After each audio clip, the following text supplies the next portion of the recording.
तो आज हम करेंगे चैप्टर सोल्यूशन के एमसीक्यूज जो प्रीवियस ईयर इसके एमसीक्यूज हैं। तो मैंने असाइनमेंट आप लोगों को दी थी, उसमें जो टोटल क्वेश्चंस थे वो 39 थे। आज मैं आपके साथ ये 25 क्वेश्चन जो है वो डिस्कस करूंगा। बाकी जो है वो आप खुद ट्राई करना, उसमें अगर किसी में कोई प्रॉब्लम आए तो फिर मुझे बता देना। तो एक एक करके मैं सब क्वेश्चन डिस्कस करूंगा। क्वेश्चन नंबर 1 है, camphor is used as solvent to determine molecular weight of non-volatile solute by Rast method. First thing is that Rast method जो है वो एक मेथड होता है to find the molecular weight of some unknown solute। उसमें हम क्या करते हैं कि एक सॉल्वेंट लेते हैं जैसे कैम्फर इसने बोला है, तो ऐसा सॉल्वेंट लेते हैं जिसका डिप्रेशन एंड फ्रीजिंग पॉइंट ज्यादा हो, ताकि हमें क्लियरली पता चल जाए कि कितना फ्रीजिंग पॉइंट चेंज हुआ है। उसी हिसाब से हम उस अननोन सोल्यूट की जो मोलर मास है वो कैलकुलेट करते हैं। इस सब को रास्ट मेथड बोलते हैं। तो इसमें उसने बोला है कि camphor is used as a solvent to determine molecular weight of non volatile solute by Rast method because means क्यों करते हैं हम कैम्फर को यूज, वो इसलिए क्योंकि इसका मोलर डिप्रेशन कांस्टेंट जो है वो हाई है। ऑप्शन सी करेक्ट है। कैम्फर का जो मोलर डिप्रेशन कांस्टेंट है वो होता है 40 केल्विन पर मोलर, बहुत ज्यादा है। ज्यादा क्यों होना चाहिए, क्योंकि ताकि हमें पता चल जाए कि उसमें चेंज हो रही है। क्वेश्चन नंबर 2 है, which is not a colligative property. Colligative property 4 है। लोअरिंग इन वेपर प्रेशर भी कॉलिगेटिव प्रॉपर्टी नहीं है, यहाँ पे वर्ड मिसिंग है। Relative lowering in vapour pressure चाहिए। ऑस्मोटिक प्रेशर भी कॉलिगेटिव प्रॉपर्टी है। एलिवेशन इन बॉइलिंग पॉइंट भी है। फ्रीजिंग पॉइंट जो है वो ऑप्शन गलत है आपकी, तो आपका आंसर बी रहेगा। आप प्रोवाइडेड इसको आप ठीक कर लो। ए ऑप्शन में आप लिखो relative lowering of vapour pressure. Question number 3 है, आइसोटोनिक सॉल्यूशंस वो होते हैं जिनका ऑस्मोटिक प्रेशर जो है वो सेम हो, तो इसकी ऑप्शन ए करेक्ट हो जाती है। बाय डेफिनेशन क्वेश्चन है सीधा। Mixture of benzene and टॉलिन। अब बेंजीन एंड टॉलिन जो है वो दोनों का जो मास है और दोनों कंजक्टिव भी हैं एक दूसरे के। बेंजीन होती है C6H6 और बेंजीन जो टॉलिन होती है वो होती है C7H8। तो दोनों ही नॉन पोलर हैं, तो ये दोनों मिलके आइडियल सॉल्यूशन बनाएंगे। तो फोर्थ का आंसर भी हो जाता है ए। फिफ्थ है, colligative property of solution depends upon. By definition colligative properties depend करती है नंबर ऑफ सोल्यूट पार्टिकल के ऊपर, तो ऑप्शन ए इसका करेक्ट है। क्वेश्चन नंबर 6 है, osmotic pressure of non aqueous solution is measured by. तो ऑस्मोटिक प्रेशर जो पहले 3 दिए हुए हैं, Berkeley, Hartley, Pfeffer and Morse and Fraser, ये इसमें एसपीएम यूज होती है। इसमें जो एसपीएम यूज होती है वो होती है Cu2 FeCN6 की बनी हुई। तो पहले 3 मेथड है, उसमें जो आपके पास एसपीएम यूज होती है, semi permeable membrane, that is made up of CuFeCN6। तो which dissolve in non aqueous solvent. ये जो एसपीएम है ये नॉन एक्वस में डिसॉल्व हो जाएगी। तो इसीलिए हम लास्ट वाला जो टाउन्ड मेथड है वो यूज करते हैं, क्योंकि उसमें जो सेमी परमिएबल मेम्ब्रेन है वो पाउडर्ड ग्लास एंड क्ले की बनी होती है, जो कि नॉन पोलर दूसरी जो नॉन एक्वस सॉल्वेंट है उसमें डिसॉल्व नहीं होती। इसीलिए इस क्वेश्चन का जो आंसर है वो है डी। 7th क्वेश्चन है, during osmosis flow of water through semi permeable membrane. अब जब ऑस्मोसिस होती है तो सेमी परमिएबल मेम्ब्रेन के थ्रू जो सॉल्वेंट मॉलिक्यूल्स हैं वो पास हो सकते हैं। अब वो दोनों साइड जा सकते हैं, ऐसा नहीं है कि वो एक साइड से दूसरी साइड ही जाएंगे, because semi permeable membrane allows the solvent molecules to pass through. हाँ, नेट फ्लो देखा जाए तो वो कंसंट्रेशन के बेस पे होगा। नेट फ्लो ऑस्मोसिस का होगा जहां पे सॉल्वेंट की कंसंट्रेशन ज्यादा है उस साइड से दूसरी साइड। लेकिन ऐसा नहीं है कि लो कंसंट्रेशन ऑफ सॉल्वेंट से सॉल्वेंट मॉलिक्यूल दूसरी तरफ नहीं जा सकते, जाएंगे दोनों साइड से। नेट फ्लो जो है वो होता है from high concentration of solvent to low concentration, लेकिन फ्लो जो है वो दोनों साइड से होगा। इंपॉर्टेंट क्वेश्चन है, इसका आंसर फिर आपके पास रहेगा ए। 8th क्वेश्चन है, from the colligative property of solution which one is the best method to determine the molecular weight of protein and polymers. उसका आंसर है आपके पास ऑस्मोटिक प्रेशर। ऑस्मोटिक प्रेशर जो है वो एक बेस्ट कॉलिगेटिव प्रॉपर्टी है to determine the molecular weight of polymers and proteins. क्यों है ऐसा? एक तो ये कि ऑस्मोटिक प्रेशर में चेंज ज्यादा आती है, हम इजीली उसको डिटरमिन कर सकते हैं। जो एलिवेशन इन बॉइलिंग पॉइंट या डिप्रेशन इन फ्रीजिंग पॉइंट है उसमें जो चेंज है वो कम होती है। दूसरी चीज जो ये प्रोटीन एंड पॉलीमर्स हैं, they are temperature, they are affected by temperature. तो व्हेन वी हीट और when we cool they are affected. Proteins get denaturated and heat the protein. So temperature dependent होने की वजह से osmotic pressure में temperature जो है वो normal रहेगा 298। तो इसीलिए हम जो preferred method है to determine the molecular weight of protein and polymer वो रहेगा हमारा osmotic pressure। Question number 9 osmotic pressure के बेस पे है solution contain non-volatile solute। तो हमें मोलर मास का ड्राइव करना है, तो पाई इक्वल टू हमें पता है CRT होता है। C जो है that is N B upon V, number of moles of solute by volume. Number of moles of solute को हम लिख देते हैं WB upon MB into RT by V। तो यहां से हम मोलर मास ऑफ सोल्यूट का फॉर्मूला क्या ड्राइव करेंगे, WBRT बाय पाई V। तो ये ऑप्शन जो है इसमें बी ऑप्शन आ रहा है इसका correct answer. Question number 10 is solubility of gas in water depends upon, it also depends upon the nature of gas, it also depends upon the pressure, it also depends upon the temperature। so solubility of gas जो है वो nature पे कैसे depend करती है अगर force of attraction होगी gas में और सॉल्वेंट मॉलिक्यूल में तो सॉल्युबिलिटी ज्यादा होगी। टेम्परेचर पे डिपेंड करती है, when you increase the temperature solubility कम हो जाती है। प्रेशर पे कैसे डिपेंड करती है वो हमने हेनरीज लॉ जैसे पढ़ा है। 11th क्वेश्चन, 11th में फॉर्मेशन ऑफ सोल्यूशन है दो कंपोनेंट का। फर्स्ट दिया हुआ है प्योर सॉल्वेंट, जब सॉल्वेंट मॉलिक्यूल सेपरेट होते हैं तो डेल्टा H1 एनर्जी रिक्वायर्ड है। सोल्यूट जब सेपरेट होते हैं तो delta H2। Separated solute and solvent molecules उसके लिए डेल्टा H3। तो सोल्यूशन आइडियल कब होगा, जब ओवरऑल सोल्यूशन की delta H, enthalpy of solution जिसको लिखा है delta HSOLN, enthalpy of solution, वो इन तीनों के सम के इक्वल होगी। अगर इक्वल होगी तो सोल्यूशन आइडियल होगा, अगर इक्वल नहीं होगी, ज्यादा होगी या कम होगी, फिर क्या होगा, फिर वो सोल्यूशन जो है नॉन आइडियल होगा, आइदर पॉजिटिव डेविएशन और negative deviation. Question number 12, question number 12 में है which aqua solution has minimum freezing point. तो मिनिमम फ्रीजिंग पॉइंट के लिए हमें नंबर ऑफ आयंस भी देखने पड़ेंगे, उसकी जो मोलैरिटी है वो भी देखनी पड़ेगी, क्योंकि जो हमारा फ्रीजिंग पॉइंट है डेल्टा TF वो I और M पे डिपेंड करेगा। Kb तो कांस्टेंट होता है किसी भी सोल्यूशन का, so delta TF is equal to I KFM। तो ये तो छोड़ दो। तो फर्स्ट NaCl है 0.01 मोलर NaCl, तो इस केस में 0.01 इंटू 2 आ जाएगा, I की वैल्यू इसमें 2 है NaCl के लिए, तो ये 0.02 हो गया। दूसरा जो है वो 0.005 मोलर, 0.005 मोलर जो है वो इथेनॉल दिया है, इथेनॉल नॉन इलेक्ट्रोलाइट है तो वो तो डेसोशिएट होगा नहीं, तो इसकी वैल्यू 0.005 ही रहेगी। सी ऑप्शन है 0.005 MgI2। अब जो MgI2 है दैट विल गिव 3 आयंस, तो 3 से मल्टीप्लाई करेंगे 0.015 आ जाएगा। डी ऑप्शन है 0.005 मैग्नीशियम सल्फेट, तो मैग्नीशियम सल्फेट है जो 2 आयन देगा, उसमें I2 होगी तो 0.01 होगा। अब सबसे ज्यादा जो वैल्यू किसकी है वो है ए ऑप्शन की, तो ए ही आपका आंसर रहेगा। जब हम NaCl डालेंगे तो फ्रीजिंग पॉइंट जो है वो मिनिमम रहेगा। ऐसे कुछ क्वेश्चन है ये 13, 14। 13 क्वेश्चन है,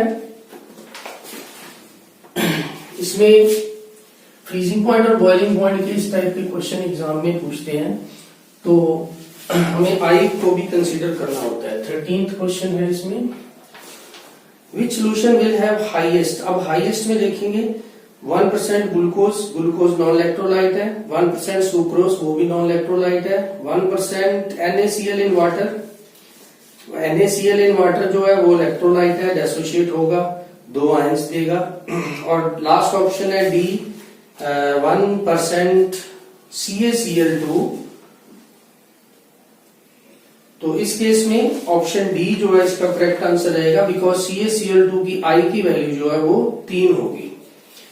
ठीक है, तो CaCl2 आई की वैल्यू 3 होगी, 3 आयंस देगा। NaCl 2 आयंस देगा।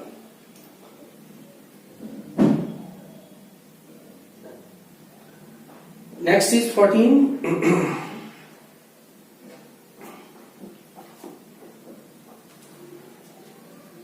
इसमें हमें थोड़ा सा मास का भी देखना पड़ेगा। एक बार फिर से इसको रिव्यू करते हैं क्वेश्चन को। 1% ग्लूकोज का मतलब हो जाता है 1 ग्राम इन 100, तो इसके मोल्स कितने हो जाते हैं 1/18। आई की वैल्यू लिख लेते हैं 1। बी ऑप्शन है 1% सुक्रोज, तो उसके लिए हो जाएगा 1/342 इंटू 1। सी ऑप्शन है 1% NaCl, तो उसमें लिखेंगे 1/58.5 इंटू 2। और सी ऑप्शन है कैल्शियम क्लोराइड, कैल्शियम क्लोराइड का फॉर्म मास होता है, ये आ जाएगा आंसर। अब हम कंपेयर करेंगे कि सबसे जो बड़ा है वो कौन है। जो बड़ा होगा वही आंसर होगा। 2/58 और 3/111, ये जो 2/58 है ये 3/111 से बड़ा है, तो ये सबसे बड़ा है, इसका मतलब इसका ये सही ऑप्शन होगी इसकी। तो आंसर 13th का डी नहीं होगा, सी होगा। तो सीधा हमें आयंस नहीं देखने, उसकी अमाउंट भी, जैसे 1 ग्राम 1% दिया तो इसका मतलब 1 ग्राम 100 ml में है, तो मोल्स देखेंगे हमें, क्योंकि क्वालिटेटिव प्रॉपर्टी जो है वो मोल्स पे डिपेंड करती है। मोल निकाल के उसको आई से मल्टीप्लाई करेंगे, फिर देखेंगे किसकी वैल्यू ज्यादा है। अगर हमें बॉइलिंग पॉइंट देखना है तो जिसकी वैल्यू ज्यादा है उतना ही बॉइलिंग पॉइंट ज्यादा होगा। फ्रीजिंग पॉइंट कम देखना है तो जितनी वैल्यू ज्यादा उतना कम होगा। अगर फ्रीजिंग पॉइंट ज्यादा देखना चाहते हो फिर क्या है, फिर उसमें वैल्यू जो है वो आपकी यहां से कम होनी चाहिए, जितनी कम होगी उतना फ्रीजिंग पॉइंट ज्यादा होगा। 14th क्वेश्चन है which has minimum freezing point.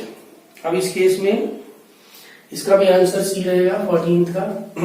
1 molar CaCl2 solution होगा मिनिमम, क्योंकि अब इसमें मोलर दिया है, तो 1 मोल तो है ही, ओनली आई पे डिपेंड करेगा। आई की वैल्यू ए के लिए 2 है, ए ऑप्शन में NaCl, बी में भी 2 है, सी में 3 हो जाती है और डी में 1 है, तो इसीलिए इसका आंसर सीधा सी। बिकॉज इस क्वेश्चन के अंदर उसने मोलर दे दिया। मोलर का मतलब number of moles her case में एक लेना है, उसमें था परसेंट, मतलब हमें मोल निकालना है। ये डिफरेंस है इसमें क्वेश्चन नंबर 13 है 12 में 14 में। अब 15th क्वेश्चन है relationship between osmotic pressure at 273 when 10 gram glucose, इसको P1 लिख दिया, 10 ग्राम यूरिया इसको P2 लिख दिया और 10 ग्राम सुक्रोज इसको P3 लिख दिया। अब फिर क्या करेंगे इस केस में, मोल्स निकालेंगे। 10 gram glucose means 10/180, 10 gram urea means 10/60 और 10 ग्राम सुक्रोज मीन्स 10/32 342। तो अब इसके मोल्स देख लो, तीनों के तीनों नॉन इलेक्ट्रोलाइट है, आई की वैल्यू की जरूरत नहीं है, आई 1 है सभी केसेस में, तो ए ऑप्शन आपकी सी सही हो जाएगी। ये ऑप्शन सी में है P2, क्योंकि उसके नंबर ऑफ मोल्स ज्यादा है, उसके बाद है P1 उसके कम है, सी के बिल्कुल कम है, तो सी करेक्ट हो जाएगी। Question number 16, what of factor for very dilute solution. Calcium nitrate को सीधा तोड़ दो, आपके पास 3 आयंस आएंगे, एक तो बन जाएगा Ca2 पॉजिटिव आयन और 2 बन जाएंगे नाइट्रेट आयन, तो आई की वैल्यू जो है वो 3 आ जाएगी। सी ऑप्शन इसकी करेक्ट हो जाएगी।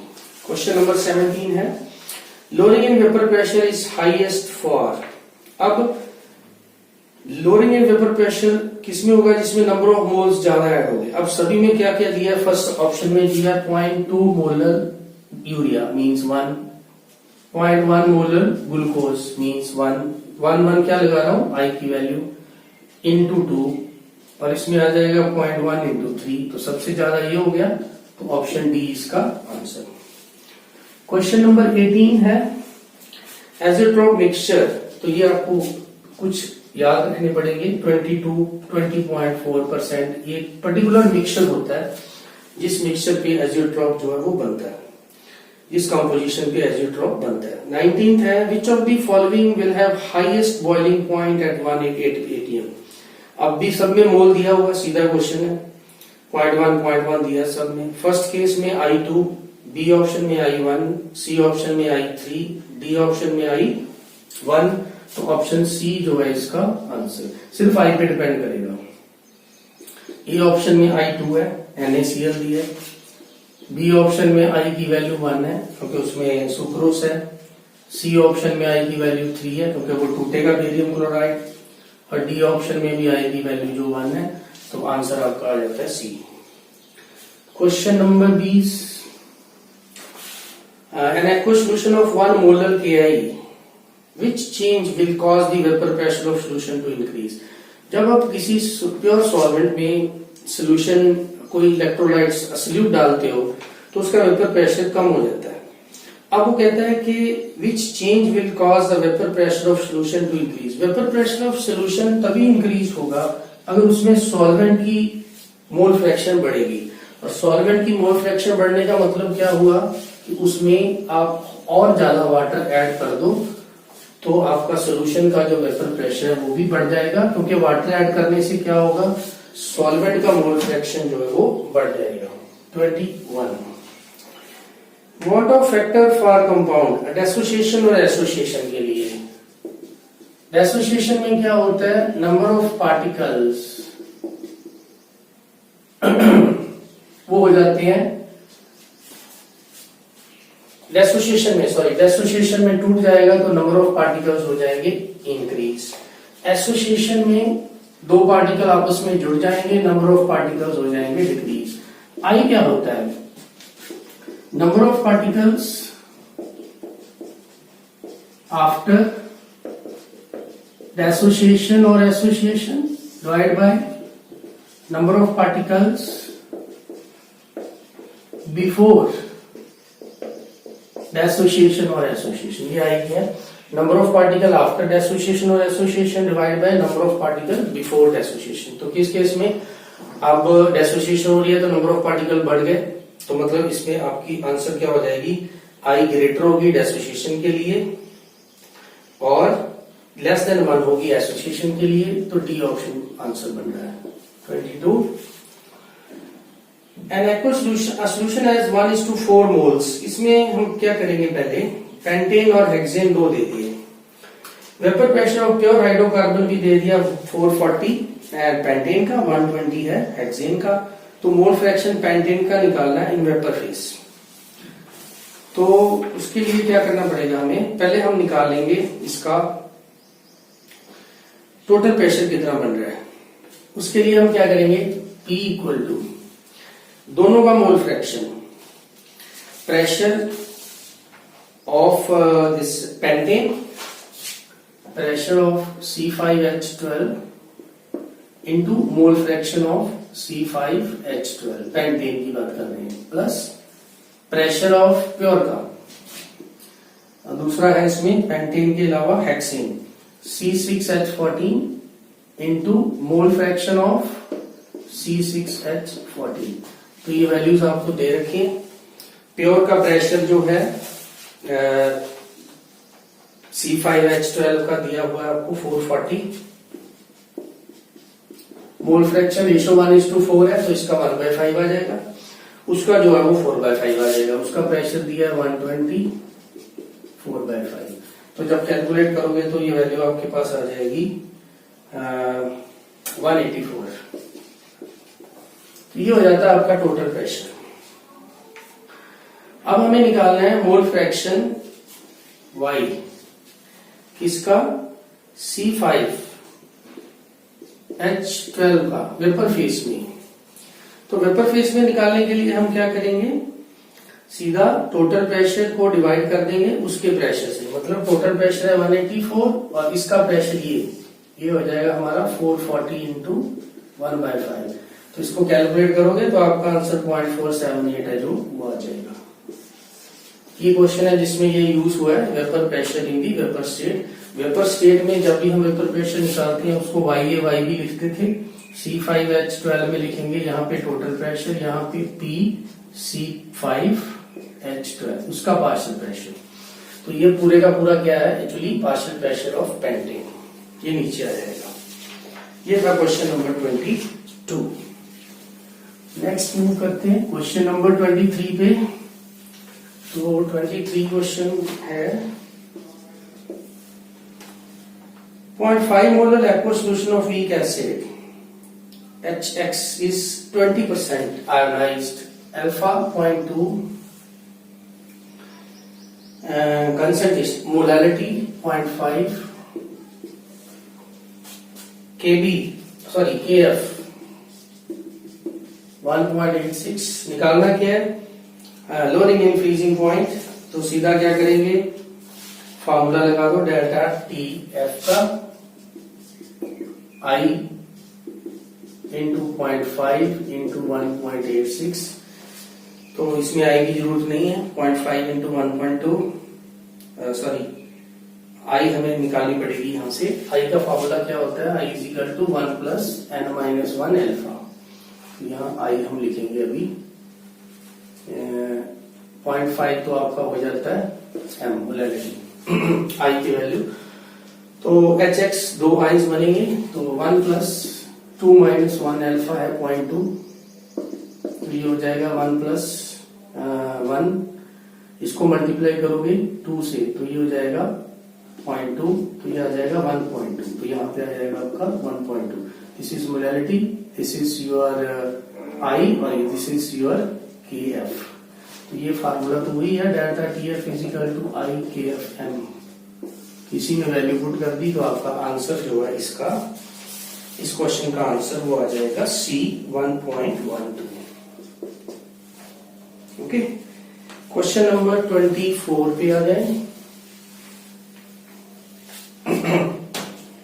24th question, what will be the molarity of solution of 18 ग्राम। बहुत ही इजी है ये तो।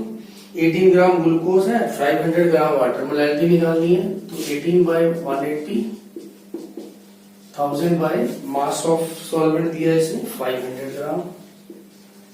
तो ये 2 ये 10.2 एम आंसर आ गया इसका C option. Last question 25, aqua solution freeze at this. तो इसमें क्या करना है हमें, दो फार्मूले हैं हमारे पास, TF is equal to KFM और TB equal to KBM। Molarity दोनों की सेम होगी, हम रेशो ले लेंगे। मोलैरिटी इसलिए सेम है क्योंकि उसमें उतना ही डिप्रेशन होगा उतना ही एलिवेशन होगा। तो ये दोनों से हम ये फार्मूला बना लेंगे delta TB delta TF KB KF और इसमें आप वैल्यू पुट करो, वैल्यू पुट करके आपका आंसर जो है वो लिया जाएगा। तो ये 25 क्वेश्चंस फर्स्ट जो है वो मैंने डिस्कस कर लिए। उसके बाद बाकी जितने भी क्वेश्चन पेंडिंग है 39 क्वेश्चन है टोटल, आप उसको ट्राई करो। जिसमें भी कोई दिक्कत आती है वो आप बता देना, तो वो मैं फिर अलग से डिस्कस कर लूंगा। तो अच्छे से ट्राई करो। चैप्टर जितना पूरा सोल्यूशन हो गया। तो आपका रिस्पांस नहीं आ रहा, आप थोड़ा एक मैसेज करके एक बार रिस्पांस कर दो ताकि मैं इलेक्ट्रोकेमिस्ट्री को आगे कंटिन्यू कर पाऊँ। इलेक्ट्रोकेमिस्ट्री का मैंने एक लेक्चर डाला है बहुत ही इजी सा, तो तभी आगे बढ़ूंगा मैं। नेक्स्ट लेक्चर तभी आएगा अगर आप उसको आप रिस्पांस करोगे मैसेज में कि हमने वो सोल्यूशन चैप्टर है वो कवर कर लिया। Okay, thank you.